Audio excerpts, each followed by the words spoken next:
අවුරුදු 10ක් හිටියම නිකම්ම ඉඩම ලියවෙනවද? ගොඩක් අය හිතාගෙන ඉන්නේ කාගේ හරි ඉඩමක හොරෙන් හෝ බලෙන් අවුරුදු 10ක් හිටමු ගමන් ඒක Tamanට අයිති වෙනවා කියලා. ශ්‍රී ලංකාවේ ඉඩම් නීතිය ප්‍රෙස්ක්‍රිප්ෂන් ඕඩිනන්ස් අනුව ඇත්ත කතාව මේකයි. කාලා විරෝධී භුක්තිය ලැබින්න නම් අවුරුදු 10ක් හෝ ඊට වැඩි කාලයක් ඉන්න ඕනේ.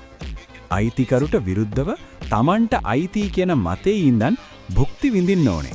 ඇඩ්වර්ස් පොසෙෂන්. කිසිම බාධාවකින් තොරව ඉන්න ඕනේ.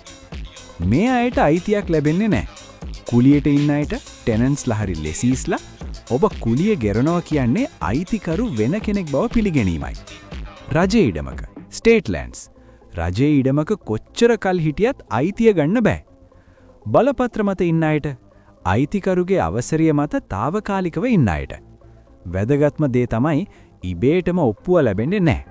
දිසා අධිකරණයේ නඩුවක් පවරා තීන්දුවක් ගන්න ඕනේ. මේ ගැන ඔයා දන්න නොදන්න යාළුවන්ටත් දැනගන්න ෂෙයා කරන්න.